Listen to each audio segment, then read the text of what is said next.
고위 문학 혈앤우 지문 분석하도록 하겠습니다. 먼저 지문 분석에 앞서서 이 소설의 전체적인 특성을 함께 보도록 하겠습니다. 네, 이 소설은 바로 우리가 신소설이라고 하는데요. 기존의 고전소설의 특징과는 다른 신소설의 처음의 시작인 작품이라고 할 수 있습니다. 이 작품의 시간적인 배경은 바로 1994년 청일전쟁부터 광무 6년, 즉 1902년까지의 시기이고요.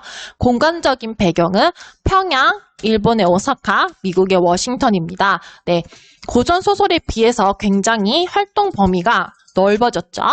그리고 이 소설은 바로 전지적 작가 시점이고요. 주제는 개화의식의 고취와 개화사상, 그리고 자유연애 사상, 신교육 사상에 관련된 이야기입니다. 네, 먼저 전체적인 줄거리 함께 보도록 하겠습니다. 아까 시대적인 배경이 청일전쟁이라고 했었죠. 청일전쟁이 일어나고 주인공인 옥년이 일가족은 뿔뿔이 흩어지게 됩니다. 이때 어머니는 평양에 머물게 되고요. 아버지 김관일은 바로 장인의 도움을 받아서 미국으로 유학을 가게 되는 개화주의자입니다. 자, 이때 옥년은 총탄을 맞아 부상을 입게 되는데요. 이때 바로 일본군 이노우에의 도움을 받아서 치료를 받고 그의 양녀가 되어서 일본으로 건너가 그의 집에 머물게 됩니다. 네, 여러분 여기서 한 가지 함께 보도록 하겠습니다. 자, 이 작품에서는 바로 이 일본군이 굉장히 좋게 묘사가 되어 있습니다.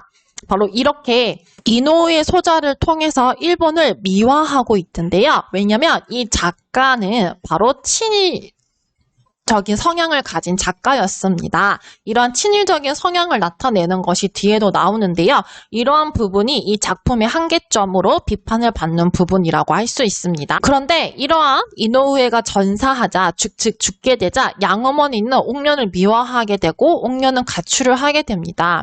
그리고 옥년 우연히 기차간에서 미국으로 유학을 떠나고 있던 구완서를 만나게 되는데요. 네, 이 구완서도 핵심 인물입니다. 네, 구완서는 바로 기차 안에서 옥년을 만나서 미국 유학을 같이 가는 인물인데요. 바로 옥년과 혼인을 하게 되고 또한 교육을 통해서 부국강병의 뜻을 품은 유학생입니다. 자, 그런데 신문에 난 옥년의 기사 덕분에 옥년과 김관일 부녀가 상봉하게 되고요. 옥년은 구완서와 약혼을 하면서 우리나라를 문명한 강국으로 만들고자 다짐하게 됩니다. 네, 여러분 전체적인 줄거리는 다 이제 파악이 되셨죠?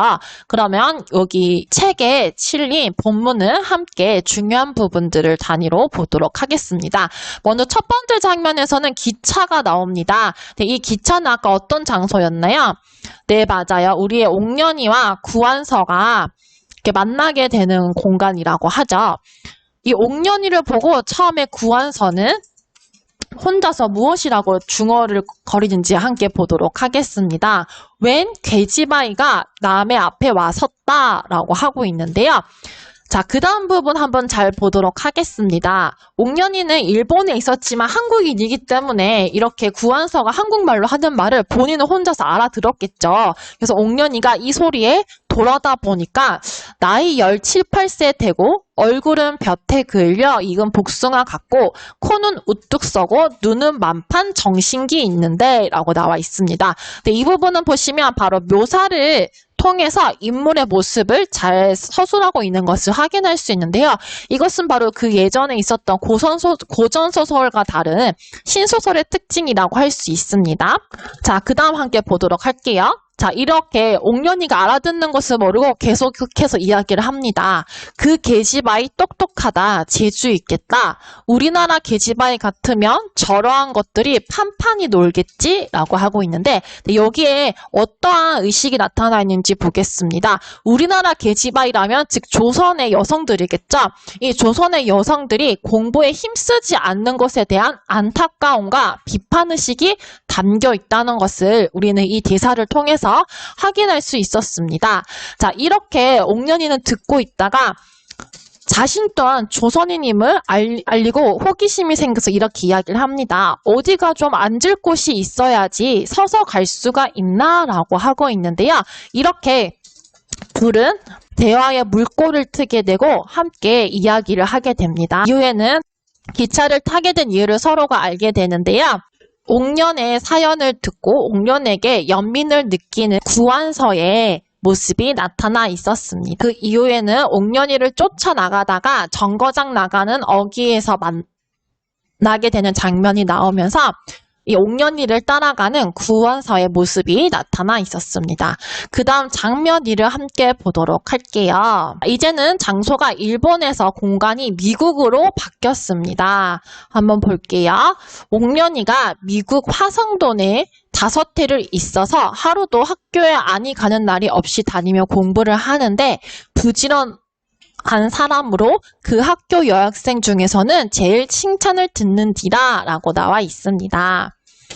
네, 우리 옥년이가 미국에 가서 굉장히 공부를 열심히 한 모습이 나와 있었습니다. 그런데 여기 한번 보도록 할게요. 자, 우리 옥년이가 아까 화성동 신문에 나서 이 아버지인 김관일이 옥년이를 발견하게 된다고 했었죠.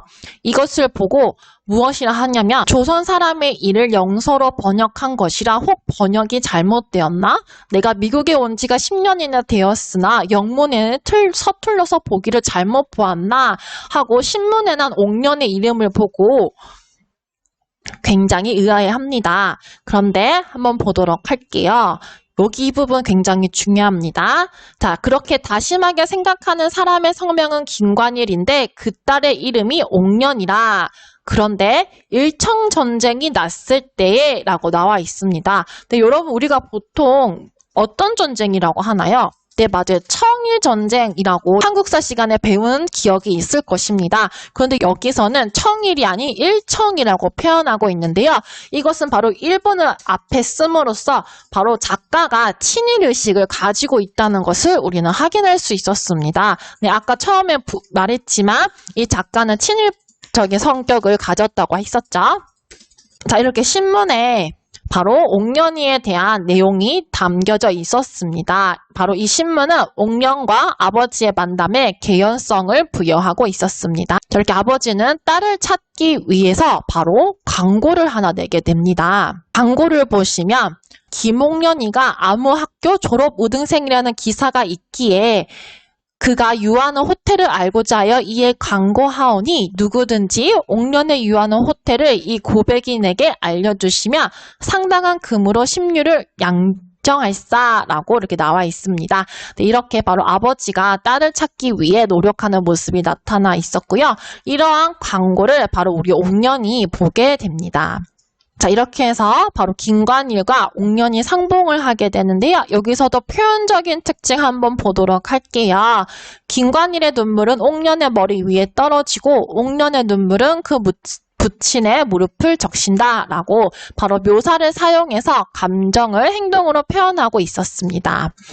그 다음 장면 4를 함께 보도록 할게요. 결국에는 이 부녀가 함께 상봉을 하게 되고요. 아까 우리가 전체적인 특징을 봤을 때 자유연애 사상이 드러난다고 했었죠. 여기도 보시면 우리 입으로 조선말은 하더라도 마음에는 서양 문명한 풍속이 젖었으니 우리는 혼인을 하여도 서양 사람과 같이 부모의 명령을 쫓을 것이 아니라 우리가 서로 부부될 마음이 있으면 서로 직접 하여 말하는 것이 옳은 일이다 라고 나와 있습니다. 네, 바로 이를 통해서 이들이 자유연애 사상을 가지고 있음을 확인할 수 있었고요.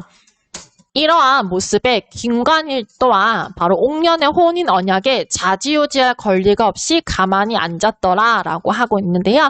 네, 김관일도 이러한 결혼에 관한 두 사람의 결정을 존중하고 있었습니다. 자, 그 다음 한번 보도록 하겠습니다. 우리나라를 독일국 같이 연방도를 삼때 일본과 만주를 한데 합하여 문명한 강국을 만들고자 하는 비사맥 같은 마음이요 라고 나와 있는데요.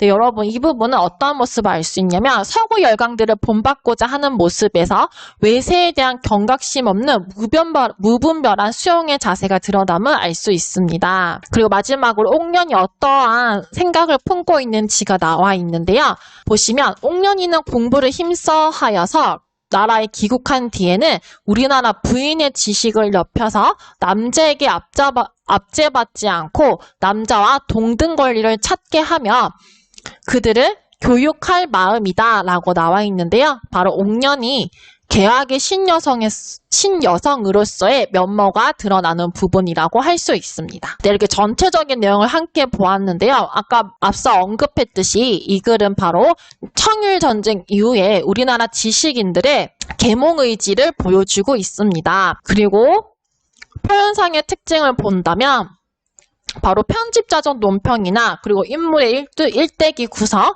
그리고 문어체를 일부를 사용하던 고전소설의 특징에서 바로 새로운 신소설의 특징이 일상적인 소재를 사용하고 그리고 근대적인 인식 즉 아까 계몽주의 사상이나 자유연애와 같은 것을 주제로 제시를 하고 있었습니다. 또한 언문일치의 구어체적 문체를 일부 사용하고 서사와 묘사 중심의 서술 방식을 바탕으로 자유로운 장면 묘사가 이루어져 있는 것을 확인할 수 있었습니다. 네, 여러분 이러한 특징들을 잘 봐주시고요. 이 모든 이렇게 다양한 기출문제도 있으니 함께 봐주시기 바랍니다. 이 모든 자료들은 나무 아카데미에서 사용하실 수 있습니다.